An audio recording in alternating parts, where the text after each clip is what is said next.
Before you listen to this episode with yet another inspiring guest, we have a few favours to ask. The success of this podcast depends on its reach. If you enjoy the podcast, please do what you can to promote our hard work. Give us a 5-star rating, leave a nice review, tell your friends, or promote us on social media. Even just a like on our clips, trailers and posts can boost engagement and bring more listeners. You can find us on @JourneysPod on Twitter and Instagram. Please spread the word, and if you know any brands or organisations who share our values and who might be interested in partnering with us, then please do put them in touch. Or if you know someone who has had an inspiring football journey, get in touch to tell us more. We'd love to hear from you. Email us footballjourneys@b5consultancy.com. This is Football Journeys. Fraser, welcome to your own podcast, mate. How are you? Thank you. Yeah, I'm good. Thank you. Well, this is we put this as a breakout episode, but I guess it's a kind of break in our series, or maybe it'll be the end of this series, and we'll start a new series down the line. And we should explain the reason that I'm talking to you today is it was probably something we could have predicted. In fact, we did predict. We've known for quite some time that you've got to have open heart surgery. When your playing career ended, it was something which was a possibility. I think it was something you hoped to avoid, but it was something you knew was a possibility, and it's something that's coming up. So I think it's a really important thing to talk about. There's 7.6 million people in the UK are impacted by heart conditions. So my maths aren't great, but that's more than 1 in 10. So it's a huge amount of our population. And it's a little bit unspoken about. People don't like talking about. People feel quite kind of squeamish about stuff like this. And we probably should do a warming at the beginning of this podcast. If you feel a little bit squeamish, we'll probably talk about stuff that what you're going to go through. There is our trigger warning on that, but it is important to talk about. But I want to bring you to the beginning of this series that we did. We started recording it in November 2021, which shows that we really know how to string out a series, because that means we've been doing it for nearly 2 years now. But I was really proud that Lee and I interviewed you. You were our first guest, because I think your story is amazing, remarkable. I think you're a remarkable young man. And we're not going to go over all the detail that we went in that episode, but we spoke about the end of your playing career. And it's really important to us when we talk to young footballers, in fact, older footballers, that the narrative isn't when you stop playing, everything's over. It's actually the start of something else more exciting. And it has been for you. And what you've done in the last 4 years has been remarkable as well. But we spoke about that end of your playing career. It's 19th of February 2019 was your last game of football for Notts County. And something we'll return back to. I'll ask you if you can remember who you played centre-half with that night or day. But can you talk to us a little bit about that? Don't go into all the detail, of course, of what you spoke about when we met on the podcast, but what was the prognosis at that point? You were told you had a serious heart condition, which meant playing football was over for you immediately at that point, which you spoke about how difficult that was to come to terms with. But I think I'm right in saying that you were hoping that you wouldn't have to have open heart surgery, and that's something that's now come up. Yeah, so the plan initially was just to get scanned regularly, which is something that I hadn't done in the past, which I probably should have done, to get scanned regularly and just try and keep on top of the existing heart condition. With a chance, saying if we change certain parts of your lifestyle, etc., that you may never have to have the operation.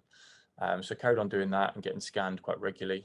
And then after about 18 months, there was one scan that indicated that I would, and I was told, you definitely will need this operation at some point. And then it was any time between then and 5 years' time, 6 years' time. Then it was sort of narrowed down to, right, I think this could be in the next 3 to 5 years. So I've sort of been bracing myself for it. And then it was probably about 7 or 8 months ago now, probably a bit less than that actually, probably about 6 months ago, one of the scans indicated that it had gone beyond a certain point, that it was now severe, and that I would need to, start looking into going into have the operation done within, the next sort of 6 months or so. And I mean, you talk about managing it, scanning it. Is there a feeling, I probably isn't with you because your mindset is so positive, sort of feeling of injustice that what you've done over the last 4 years to your body has done, you have done everything by the book. I mean, you're vegan now, you meditate, you exercise, you're probably in the shape of your life. You stop drinking alcohol, to the extent that you're an ambassador for Alcohol Change UK. It's a big part of your life is living a healthy lifestyle. You couldn't have done anything more to try and avoid this surgery. Yeah, it's a congenital, defect. It's something I was born with. So that it's something that's completely out of my hands. I think when I first stopped playing, which is just over 4 years ago, I was in a very different headspace, and there was the occasional, why me, and a bit of sort of resentment and bitterness that even to some footballers like that maybe didn't look after himself great, but was still out there sort of playing. But in the headspace I'm in now, that was only holding me back and probably making me go down a certain path of being very negative and drinking heavily that I've spoken about before. But no, it's something that's out of my control. It's something that the bicuspid valve, which is one of the issues, 1% of the population are born with that. So when you actually you can look at it in different ways. You say 1%, like, so 99% of people don't have it. But then you look at it the other way and it's 1 in 100 people. So it's not that, uncommon really when you break it down like that. My issue is then that's caused another issue. So with both of them happening at sort of the same time, that's why I need surgery. There are plenty of people out there with a bicuspid valve that can just carry on completely as normal. But yeah, because I've got two issues, it sort of makes things more tricky for me. And talk to us a little bit about the operation. And I'm going to wince because you've told me before, and it is pretty unpleasant. But this is to say this is invasive would be an understatement, isn't it? Yeah, so I had the pre-op assessment it'd be a week ago today, actually, and I can talk you through that. So I'd go in the day before the operation. I think the operation is between 8 and 10 hours, so it's a long old time. I think the wincy bit that you talk about is the fact they have to break your breastbone open, which is quite a long time to heal. That's the biggest healing process, actually, the bone, not actually the heart surgery. I'll then have a valve replacement. So if I was maybe 80 years old, which a lot of people are that have this kind of operation, they'd replace it with a pig's valve, like a pig's heart valve. And that lasts about 10 years. But because I'm at the age I'm at, if they gave me a sort of pig or cow valve, I'd have to get regular open heart surgery sort of every 10 years. So I'm having a mechanical one fitted. And the only downside with the mechanical valve, because that lasts for a lifetime, is that you then go on warfarin, which is like blood thinning medication. So you have to, take that every day, get your blood measured out and stuff like that. So I'll have that valve put in, and I'll then have my aorta, which is like the main artery, is stretched to like a severe point. So I then have to have work on narrowing that. And then the recovery time, I've been told I'll be in hospital probably for 10 days. And then you're out walking you're walking about the ward after a couple of days. After 10 days, you have to walk a flight of stairs before you're discharged. And then it's a case of just gradually, getting back up to speed. So they've said to me that there might be like sort of quite long lasting for the first 18 months or so. You'll get to a point in a day where you just feel enormous fatigue and you have to have a little lay down, that kind of thing. I have to obviously get used to the blood thinning medication. There's certain foods and drinks that you can't avoid, which is a good thing that I avoid alcohol anyway now. And it is, if you did drink alcohol, is it right that you could probably only have one beer in a week, or really tiny amount of alcohol? Yeah, so alcohol elevates your blood levels, and I have to keep mine sort of consistent. So you'd actually be better off having one drink every single day, so it's quite consistent, Right. than having zero alcohol and then going out and having 3 pints or whatever. But it is best to just, avoid it altogether, which I'll obviously be doing. And then there's certain other foods that you have to, be a bit mindful of. And then, the process after that is trying to gradually build up, walking. You can't pick anything up for the first 3 months. So living with a 4-year-old daughter, that's going to be a bit challenging for the first few months. You can't carry shopping. You can't do the washing up, which I've told Stacey about, which I'm signed off not to do. And then, it's just gradually, they've given me sort of a program. It's gradually just building yourself up and ticking things off. And hopefully 3 or 4 months down the line, I'm sort of back to full fitness and full health. And how do you deal with the 4-year-old that adores her dad and you won't be able to pick her up? Well, what does she know about what's going to happen, or what will she know? Have you not approached her about it yet? I've started having little conversations with her, just saying that what's going to happen, but she won't. I don't think I want to. Well, I definitely don't want her to see me in hospital for the first 4 or 5 days, just while I've got tubes and all that kind of stuff. But after that, it'll be fine. And then it's just trying to.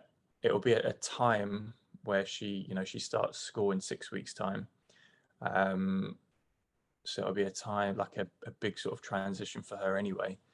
And then it's just trying to communicate it and let her know that she's got to be gentle and stuff like that, and that I can and can't do certain things.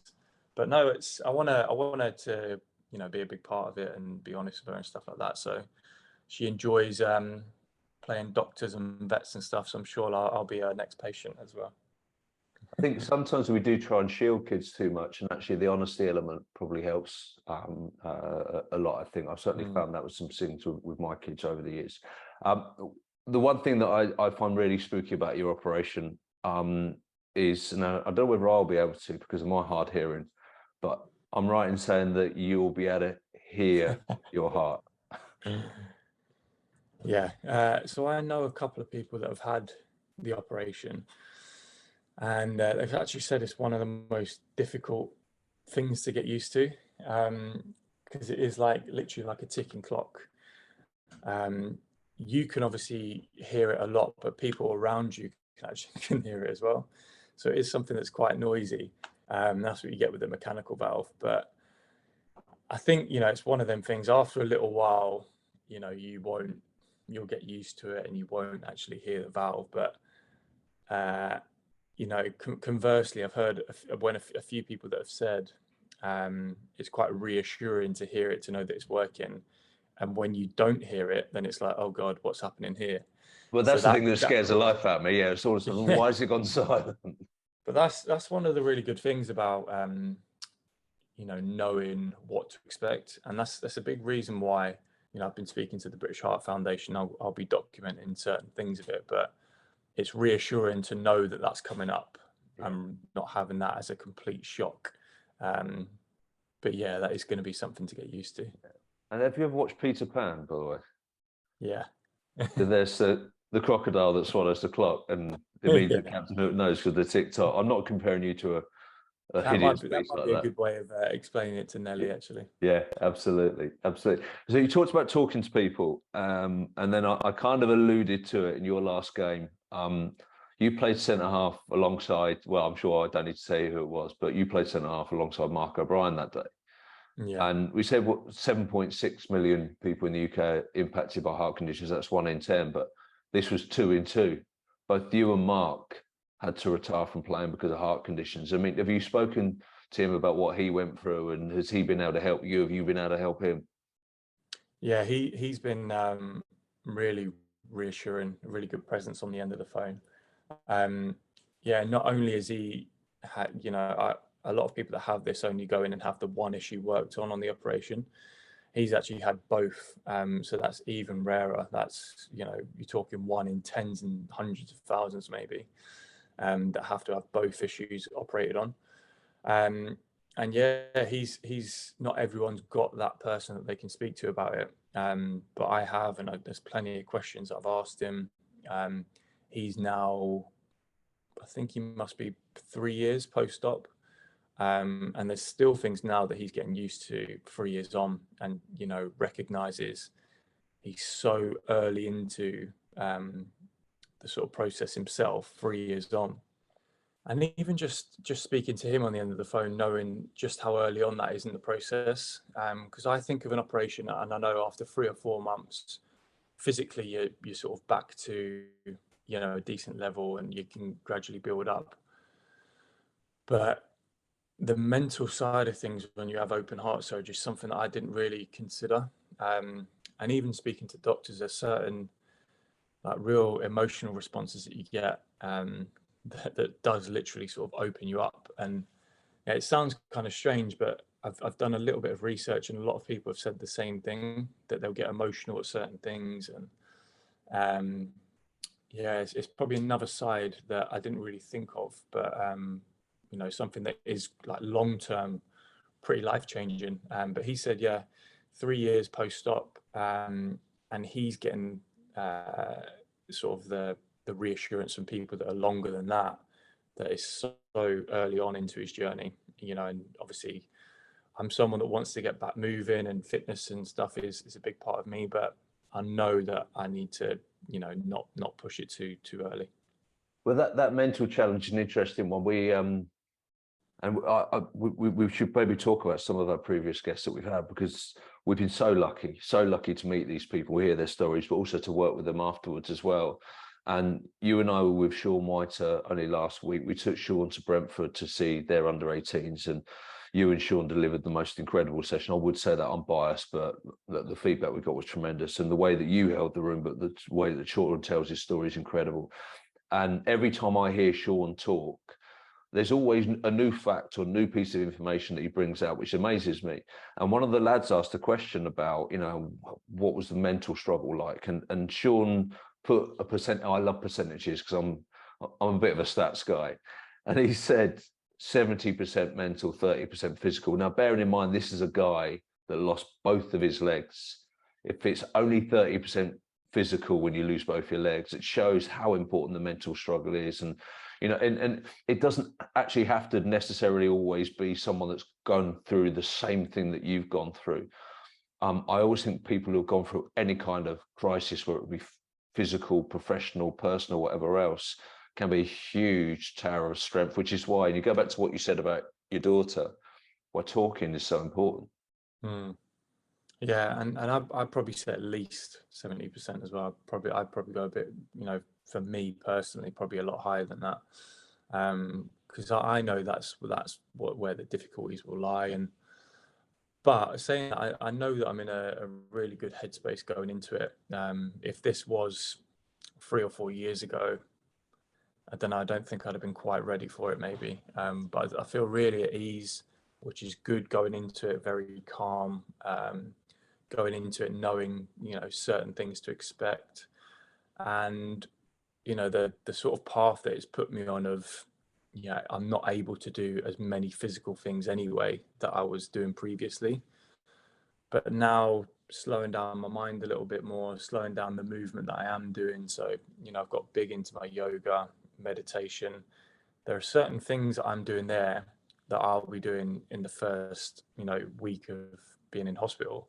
And, you know, certain mental exercises that I can do whilst I'm in that bed. So I'm more now looking at, instead of all the things that I can't do and things that I'm not able to do, looking at the things that I can do and can control, and just letting go of the rest. And I feel in a really good place to be able to let go of the rest. And, you know, when I got told about this operation 3 or 4 years ago, I was Googling everything, I was worrying, I was ringing the doctors all the time. And now I do feel much calmer. You know, I would like an operation date.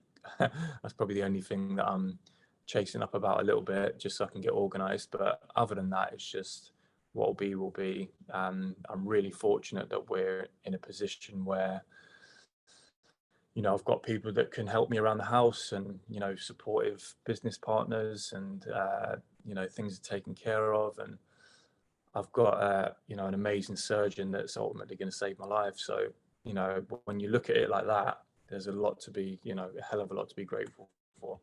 Does it help you? You've been doing quite a lot of work with loads of young football players and helping them to understand things like gratitude, dealing with adversity, resilience. In fact, next week we'll be back at Brentford, this time with their B team, and it's a really nice session you're going to deliver to them, because it will be a session that you deliver pre-op. You'll no doubt talk a little bit to the boys about that, and you'll allow yourself to be vulnerable. You'll talk about what your fears are, but also talk about how you're able to cope with it. And we've all got different struggles, and I can say this because I'm not you, but I know that you've helped out a lot of young footballers for helping them come to terms with what is a high pressured environment. No matter how much everyone would love to be in their shoes and have the opportunities that they've got, it is a hugely high pressured environment. Does it help you that you've been able to help coach, educate, mentor, and then be able to flip that back and treat yourself as the young lad that you're helping? I think so, yeah. And I think, we going into these environments as well, like we learn as much off of these young boys as hopefully we teach, or whatever it is that we do, we share experiences. But yeah, it does. And going in talking about adversity and resilience, it's something that hopefully it will be a good thing for them, seeing me pre-op and talking about it, and then post-op, and it's a little highlight for them. But even to get to the level that anyone that we talk to gets to, they have to have overcome some kind of adversity. They have to be resilient. A lot of them probably don't know that, and then it's just trying to, in some of these sessions, trying to allow them to feel the way they feel. Because it's an environment, when I was younger, and it still is exactly the same now, that you just push everything down. You don't tell anyone that you're nervous or scared or anxious or worried, that you're gutted if you're not picked, or that you've lost, or even on the other side, you probably don't let yourself get too carried away and too happy. So that doesn't just end on a football pitch. Sometimes you go throughout your life and you're just pushing everything down. And I know, as well as many people, that isn't the way to do it, and that'll often, if not all the time, come out in some form, whether it's a behavior, an addiction, whatever it is. So if we can get in there and we can, just start talking about this kind of thing, people can start recognizing certain behaviors and things that are maybe triggering them, or that they're suppressing, or they're worried about. And as you say, I try and be as honest and open as I can be, because I know that that would have helped me as a 16, 17-year-old, 18-year-old, 30-year-old. I know that having someone there sharing their experience and being that honest would have definitely helped me and made me feel less alone. And that brings me to a conversation you and I have had over the last week or so. Dele Alli spoke so incredibly about his heartbreak in early years, and obviously how that's impacted him in the future. And one thing that came across is that he was fighting battles that no one really knew about. And I know it's something that you'd actually spoken about Dele Alli. I know you spoke to some of your academy players about it, and that kind of perception that he's a failure. I think you'd already been quite clear in your mind that we knew enough about his background to be able to start filling in some gaps and realise that there's no doubt he's been going through battles that we can't even imagine. And actually, when he spoke about what he spoke about, a lot of his story reminded me of Darius Waldron's, a kind of, I don't want to call Darius a star of Series 1, because all the lads were stars. They're all fantastic. But I messaged Darius about it, and he came back to me straight away and said, I was listening to Dele, and it was like hearing my own life story. He spoke a lot about the struggles that his mum had. Darius at this point, having to kind of pick her up when she'd had too much to drink, and the kind of people that were in his environment as a young boy should never be in. And actually, that exchange between me and Darius made me emotional, and that hearing Dele Alli made me feel emotional. But actually, the reason that we wanted Darius to tell his story, and the reason I think Dele Alli told his story, apart from the fact that the tabloid press seemed to be forced him to, which is not great, is probably the best way of saying that, is it really helped Darius to get his story out there. It really helped Dele Alli to get his story out there. Maybe it was a bit earlier than he wanted, but more than that, it really helped a lot of other people. And that sharing of information, those talking about experiences, those not being shame's a massive part of the human condition, not feeling ashamed of the way you feel and what you've gone through, and be able to reach out and get support. And I think that's where we try and always come back to in the football experience. That word shame is everything. And, I do a lot of work in addiction now, and that is the main word that sort of comes up time and time again. And, secrets lead to shame. So anything that you're, holding back and keeping to yourself and not letting anyone see, that is what creates shame. And in, 12-step programs and various therapies, if you've got someone that you can, what you feel are your deepest, darkest, secrets or things that have happened to you, whatever it might be, if you've got people that you can share that with openly and safely, that removes that element of shame. And then when you've got someone that's idolized, like a Dele Alli, coming out and talking about it, that removes shame for the other young lad that might have gone through the same thing, that's feeling as if it's his fault or that he's done something wrong. And yeah, I come from a different background and have had different kinds of traumas than that in my childhood, but I related to everything that he said. And I think sometimes you don't think these issues are massive at the time because it's all he was used to, but it catches up with you.